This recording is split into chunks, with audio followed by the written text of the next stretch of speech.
Jiro here from Umbra Games with a review of Battle Chasers Nightwar, played on PlayStation 4 for the review, also available on Xbox One and PC as of October 2017, with a Switch version coming later in the year. The Battle Chasers franchise actually began its existence as a comic book miniseries by Joe Madureira, or Joe Mad as he's often known, famous for his work on some Uncanny X-Men as well as being creative director for Vigil Games, with the production of the Darksiders series. In 2015, he co-founded a new development studio called the Airship Syndicate, and now we have Battle Chasers Nightwar, the first release from the studio. Battle Chasers Nightwar follows a group of, well, I'm not exactly sure what to call them, but the introduction of the game shows them on an airship getting destroyed by bandits as they head for a remote island in search of mana deposits. The ship crashes, and we begin our journey with Gully, a young girl whose father was killed, and she inherited his crazy huge gauntlets. There's Garrison, a swordsman that served with Gully's father, Calibretto, a giant war golem assigned to Gully as her protector, a wizard named Nolan, and a rogue named Red Monica. During their time on the island, the Five and a demon hunter named Alamon joins them as they get pulled in some major battles against evil as forces are at work to raise the vampire lord Varys back to power. Nightwar is a turn-based JRPG-style role-playing game where you control a party of 3 at a time of the previously mentioned 6 through an overworld map, into dungeons, and into combat. This game takes, as well as creates, a ton of really great mechanics and systems, and applies it to this genre that's all but gone in mainstream games. Now, let's start by talking about how unique each character is, and not just in appearance. Each one belongs to a class or archetype, and while some characters mechanically overlap just a bit, as in more than one can heal for example, they're pretty distinctly different in their methodology. When you get into battle, there's a turn queue viewable on the left-hand side of your screen. Various moves of haste and slow can manipulate the order, but one of the big keys is cast time. Every character unlocks up to 4 instant moves, and close to a dozen or so abilities with cast times. All characters have a defensive instant activation that all function in a way you would assume, according to their class. For example, the wizard buffs against magic damage 2, and the rogue gets an evade boost. The instant actions can include status effects, like Nolan's ice attack that chills, an ignite attack that causes burn damage over time, Calibretto's gut punch that reduces armor, or something that hits random targets for bonus damage instead, like Red Monica's. Not simply having an across-the-board attack or defense makes you think a little bit more than just button mashing through your basic battles. The instant abilities take no mana to use either, but instead you actually generate a form of mana called overcharge. You know those dungeon crawling experiences where you'd like to use your special abilities, but you don't know how deep the dungeon will go or how long it will take, so you preserve your abilities just in case? Battle Chasers Overcharge lets you generate a temporary mana pool in each battle, where if you start the battle by using instant attacks, when you use abilities that consume mana, you'll use that overcharge pool first, encouraging you to try out abilities in nearly every battle, at no cost to your exploration endurance, which is an amazing feature. On top of all this, there's a burst bar that's shared between characters that fills up for actions taken. Each character has 3 unique burst abilities, the first 2 can be trained at specific levels, and the third you have to perform a quest or kill a monster of some type. Think of this sort of as the Final Fantasy VII style limit break, but with a shared meter. Looking back, I think I aimed for more status effects in this game than I usually do in others, as their direct results visibly influenced the flow of battle. It was a bit odd that the ignite status, burning damage over time, was just as effective on fire enemies.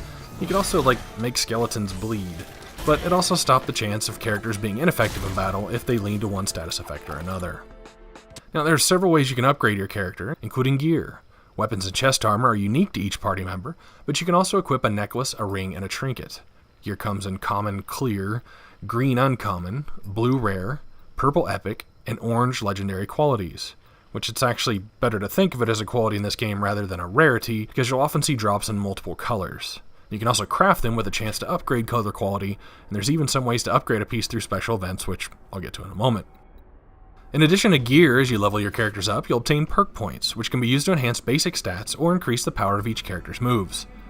One callback to old school RPGs is that your characters don't level up unless they're seeing battle, meaning if you don't use someone for a while, you'll be grinding them to get them up to the current level, which I actually found pretty refreshing. As I mentioned earlier, there's an overworld map where you adhere to pathways to venture through it. There are several devices around the world that can be activated, acting as fast travel once you've reached them on foot. Enemy encounters aren't random, and instead you'll see them along the path, so you'll always see them coming. Map encounters don't seem to regenerate until you spend the night at the end. You'll find several exploration areas spread across the world that hold secrets and powerful optional monsters. There are also resource deposits you can gather to aid in your crafting of gear, potions, and enchants for equipment. So there are 8 dungeons in the game. They actually kind of reminded me a bit of World of Warcraft instances. Each one must be taken in the order presented in the story, but upon entering you initially have the choice of facing it in normal or heroic mode. Enemies will be a higher level in heroic, but you're awarded with a blue item box at the end instead of a green. When a dungeon is completed, you can attempt it again in either normal or heroic, but a legendary version is also opened up, awarding a purple item box. The dungeons all have their own themes and have a variety of arrangements, giving you random events and rooms each time you enter. Definitely see the appeal in changing things up a bit, as it did keep it a bit fresher. But finding the same lore book twice in the same dungeon, or finding a personalized diary talking about a giant spider optional boss in 2 completely separate dungeons, took away a bit from the sense of wonder. After completing the first dungeon, I'd figure I'd come back and do legendary mode later because I'd had that World of Warcraft model in mind. But the first time through was for the story, and the second time was to gear up for raids. I noticed the relative difficulty rating after finishing Dungeon 2 though, and realized they pretty much expect you to do the dungeon runs one after the other in order to get your characters leveled up for the next challenge. While you do find somewhat better loot in chests, a couple of times my purple reward box had the same or worse loot than the green or blue version. And I even ended up with the blue version of a green item I had just gotten, offering just a touch more in stats, like 1%. These drops are really based on a true random number generator. Now you see enemies moving around in dungeons, and combat will begin once you make physical contact.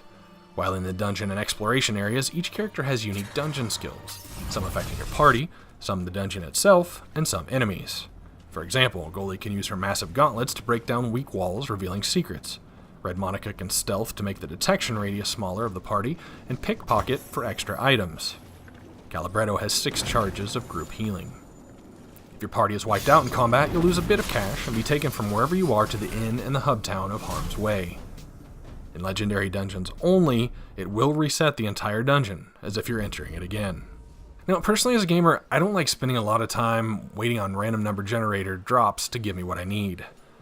There are quite a few optional quests, like obtaining the level 3 bursts and pieces of ultimate weapons that not only rely on a specific dungeon room being present, but that you'll actually see the item you're looking for when that room does appear.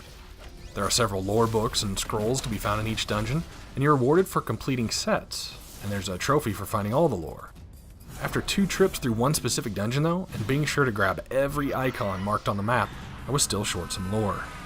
I also finally looked up how to get Calibretto's ultimate weapon, and a piece of it drops from a specific encounter with an enemy by running into airships on the world map. In my 42 hours, I only saw 2 airships, and I didn't get the drop. Now, this is a perfectly legitimate game mechanic, and as I said, it's optional for some of the most powerful abilities and equipment in the game, just be aware. Now, it was a little weird at first that crafting and enchanting tables could only be found within dungeons. At different story points, you can choose to upgrade various amenities in town to provide benches, though. Nearly every recipe has to be purchased from the vendor, and trying to stay on top of all the current equipment, supply the party with potions, upgrade facilities, and obtain these recipes caused you to run into a bit of a cash problem early on. Now, the sheer amount of optional content in this game really puts me back to some of my favorite games in this genre. I already mentioned the ultimate weapons and level 3 bursts. The game also tracks your enemy encounters, and as you kill specific amounts of specific types, you earn perks that permanently boost your party stats. There's a fishing minigame and a fishiary book to fill, and you can trade your catches with the fishmonger for shadow coins. Shadow coins can also be obtained from the collector by selling him the drops from every boss you kill, as well as some of the other bigger named enemies as well. You can use these shadow coins to buy rare and exclusive items from him. There's an arena with a list of rewards for accomplishing various score thresholds, killing different difficulties of enemy waves. There are hunts to kill, some particularly nasty monsters, if you can complete the quest to find them. And don't forget, there's a New Game Plus, which starts you over again at level 1 while letting you keep your perk points to take on a more difficult version of the game. Now, I personally am a pretty big fan of Joe Mad's art style. I love these character designs, and the overall aesthetic of the game itself is very appealing to me. At times it was like pages ripped out of a comic book. The characters' quips and interactions are pretty well written, as you're treated to cutscenes often while resting at the inn. There is a bit of palette swapping as you fight several kinds of similar looking spiders, machines, bandits, slimes, and the undead, but again that's pretty standard for the genre. Now, I did have some severe crashing issues with the game. I got about 20 hours in before Airship Syndicate released the first big patch, and in those 20 hours I had straight to blue screen full stops 9 times. After the patch and the remaining 22 hours I spent with the game, I only had 3, and one of those was during the end credits of all places. Now, the game does autosave, and does so fairly regularly, so at no point did I lose a ton of progress, but there is a significant load time on game startup, featuring an animated cutscene you can't skip for several seconds, then have to hold X to do so, as well as a decent chunk of time loading back where you were, which, if it was in a dungeon, you'd then get the dungeon load time. Now, I also had an issue of in-game cutscenes going to a pink screen, and at first I thought it was a complete lockup, but then realized I could do the hold circle to skip it, and it would bypass it, but rob me of the content of the cutscene. This happened 3 times pre-patch, but seemed to be fixed entirely after the patch. While you do hate to see problems like this, the impact to gameplay was pretty minimal. I did notice a bit of hitching post-patch that I didn't really recall seeing before, which is never a good thing, but it is less impacting in a turn-based affair. Overall, Battle Chasers Nightwar presents nearly exactly what I want to see in a modern-day turn-based RPG. The thought that can be put into average battles, the diverse characters even down to the lack of a common attack move, the ways to customize your characters, the choices of weapons and armor, the amount of optional content and the quality of it, the quality of dungeon events and content, even with some oft-repeated ones or same lore in the same dungeon.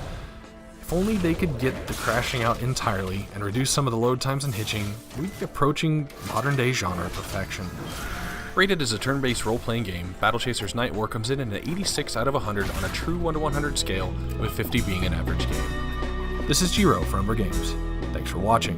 As always, please feel free to subscribe for notifications of new videos or follow me on Twitter @Umbra Games.